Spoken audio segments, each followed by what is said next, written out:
Nothing. I personally am just a touch offended by that. They could take us to the cleaners. They could cancel the book. They could demand money back. They could do all kinds of horrible things to us. So he wouldn't let me do it. Is complete and utterly jackass. The biggest risk was embarrassment. You know, Marvel is making all kinds of money. Why is that? I thought it was absurd that they gave me the task to get Spider-Man sales up. I get the sales to arguably the highest that anybody at that point was doing and set records. And yet it still wasn't good enough. Because I think Marvel is like, it's our gimmicks that are selling these. We put 5 X-Force covers out, and we put 5 Spider-Man covers out, and we put 8 X-Men covers out. It's us. It's not you. It was us. Because they're a bunch of jerks over at Marvel. I know I'm not supposed to say that, but you know what? Maybe that's too generous. This is the gangster ethics that I was just talking about. I don't know, maybe it's Disney, huh? I'm not mad. I'm not.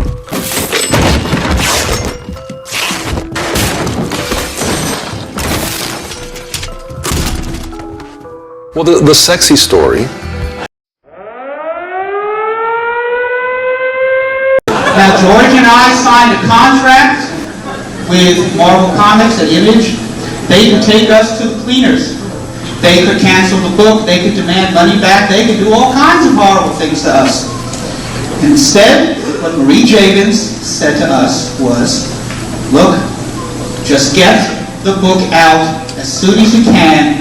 We believe in the quality of the book, and we want to see the best job possible. And if it takes an additional week or 2 or 3, get it done and have it come out when it's ready.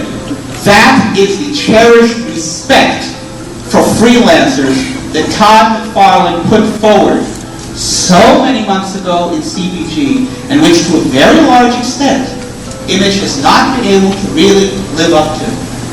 They may have set goals that were too high for themselves. That's not a crime. There's no crime in that. What is a crime is to state that I have been putting forward lies and rumors about them, and when asked point blank to name one, ultimately Todd couldn't. That is what you should be concentrating on here today. That the reason for this debate is a non-existent one. There is no reason for everyone to be here. I'm glad you had a good time. I'm glad that you've enjoyed it. But I personally don't like having my veracity put on the line in print, and then when asked to present any serious challenge to it, we get nothing. Nothing. I personally am just a touch offended by that. Okay, using the Lenny Dykstra. Okay, we'll be Lenny Dykstra. Yeah, we swing at the ball in the dirt. But the point is that at least we got to the point where we're in the playoffs. Now, I find that what happened was when I first started to think about Image Comics with Rob Liefeld and Eric Larson, we were the 3 spearheads. My idea was that we wanted to have a union. I just felt that the working conditions in terms of both pay, the way that we were given information to the companies, the way that they asked for information from us was not right. When we went into the office with Terry Stewart that fateful day in December to quit, his opinion and his quote to us was, it's an entertainment business and this is how it's always been. We exploit you, and it will always be that we will exploit you. And for Tom DeFalco, well, it was good enough for me, why shouldn't it be good enough for you? Using that mentality, folks, we would still have people of the black persuasion in the back of a bus. You know why? Because it would have been easy for us to say, that's the way it is, that's the way it's going to always be. Well, I'm here to say that that's wrong. That we can do things and justify them on a business means is completely wrong. That we now exist and we are open now to criticism. We're open up to criticism first and foremost that we should at least have an acknowledgement that we even exist. there's the respect now that they get to hand out their books 2 weeks late. I feel in some small way is because of the response of the other companies, Defiant and Valiant and Image Comics and Legend and Dark Horse, that have now come out and the Ultraverse and have now grown into this thing saying that the creative people can now take back what is now rightfully theirs. As far as some of the opinions that I give and proving your lies, Peter, in your CBGs, I don't carry those CBG columns, excuse me, I don't carry those CBG columns with you. That I'm afraid and shun down the people who give their opinions and won't sign their names to it.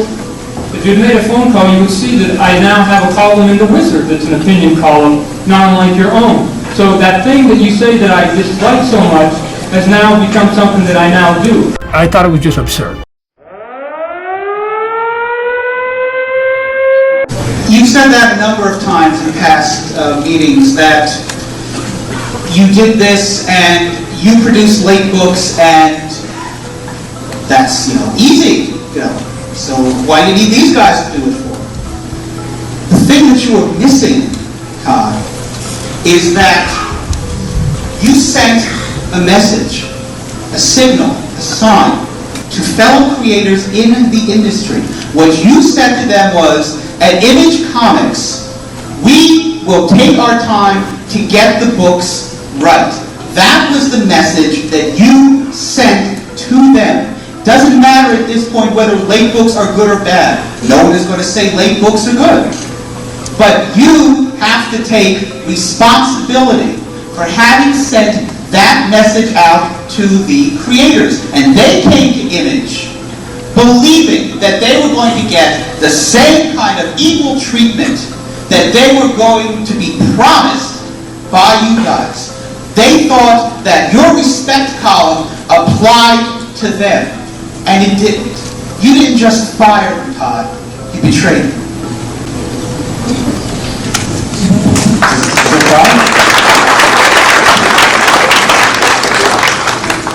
Peter, I see it, but you're not there, and that's your opinion, I appreciate that, but I see it quite the opposite. We put the word out that we wanted people to come. The people who said, Todd, we want to do a mini-series and it'll take us 90 days between each issue, we said, yeah, good, you got 90 days, we'll hold it back, or B, we go, no, 90 days isn't good enough, we want to try to get monthly. So the people whose stuff that we accepted didn't come to us saying, Todd, we just want to put out a book, let us print it. They came up to us promising that they would turn out regular monthly books. That's the promise they made to us. Once they made that promise to us, we told them, even because we are pretty tough guys, that between monthly books, you have 42 days between monthly books to get in the next issue. So we gave them 6 weeks to hand in a monthly book.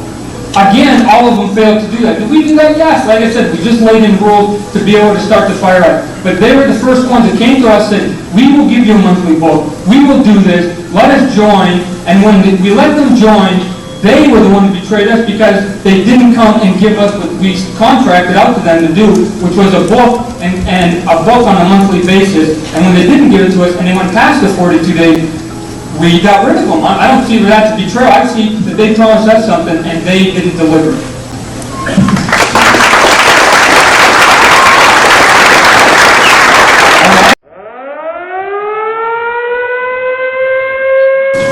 The question from Peter David to Todd Mcfarlane. Having claimed the moral high ground in your landmark column about respect, please explain how the treatment of freelancers by Image is ethically superior to that of Marvel.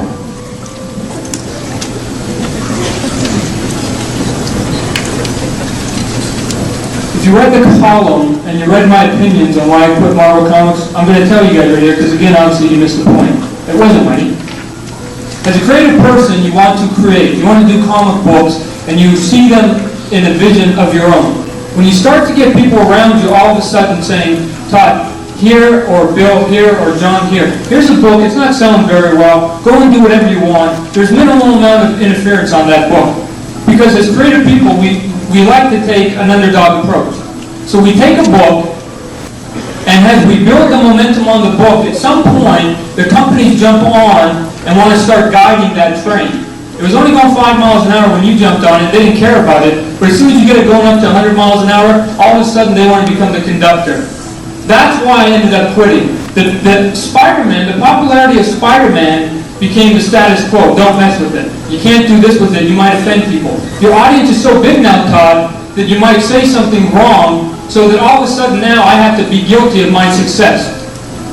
The people who are coming to Image comic books, I can guarantee it to the person that Jerry Ordway, I've never had one conversation with a man to tell him anything about how to do his work. We said, here's your deadline, here's the book, here's where the printers have got to be, we got to get the book. I've never given him one word to say, this is how you have to draw, this is how you have to fit into Image, this is how you have to do that. Al Gordon, not one. Bill Loeb, not one. Sam Keith, not one. What we have given, not a haven to run helter-skelter on deadline, but a haven for those who will play and have a bit of an attitude and have a good attitude about it, is a haven to create, as you see fit, completely from beginning to end on that book that fits in the Image universe and is a book that we don't have a problem with, and we're never going to tell you, Peter, if you do a book for Image, how to do anything on your book other than to get it in on time. It's really kind of unfortunate, in my opinion, about the way that Image is set up, is that you've totally dismissed the notion that perhaps an outside eye or another opinion can sometimes improve a book. Not always. It's a system that cuts both ways, and sometimes it can hurt a book as well. But a certain amount is owed to the readers to try and get the best product out there possible. Now the problem is that you can say as much as you want, oh, well, we won't tell people how to do their book. That's great. That's fine. Sometimes they might need the help, but even so, if they don't, that's fine too. They should be allowed to do whatever they want within limits. And apparently the limits that you have set is within the confines of the Image universe. And I'm sorry, I find that to be slightly contradictory. That if you're going to say to someone, you can do whatever you want, then let them do whatever they want. If you're going to say, you can do whatever you want within the confines of the Image universe, you're not allowing them the freedom that they are entitled to as a creator. You can't have it both ways. Peter, we never asked for it to be both ways, but we've opened up the door. Even Mr. Perez here, we made the offer to him long ago, and one of his reasons for not joining Image was he wanted to be able to blow up the planet. Nobody has come up to us.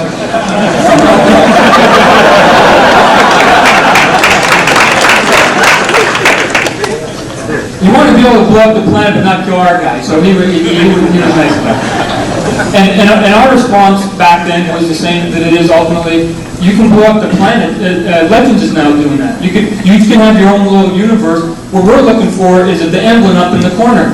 What ended up happening wasn't so much that people were going, I want to play in my own universe, and now all of a sudden we're saying, no, you got to play in the universe. They came to us specifically saying, we will do a monthly book, and we want to interact with Wildcats. We want to interact with Spawn. We want to interact with this stuff. Getting into the book, all of a sudden they started going into a different direction. And actually, it wasn't even so much the content. Again, Peter, it came down to the promises they made to us of bringing an anchor to us and giving us some stability that they reneged on. I thought it was just absurd. Maybe that's too generous. So you had this perfect storm. Cheating thing. Well, that doesn't seem right. It doesn't seem right to me. No. I thought it was just absurd. Those sons of bitches. Because they're a bunch of jerks over at Marvel. I know I'm not supposed to say that, but you know what? Don't let some idiot talk you out of it. And I'm talking about the original gangsters, as I believe the young people like to phrase it these days. Why is that? I don't know, maybe it's Disney, huh? Is complete and utterly jackass. Cheating.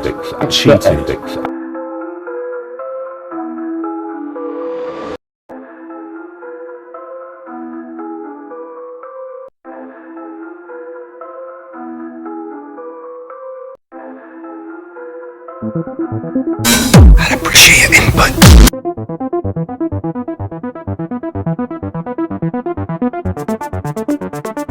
Match. Worst episode ever.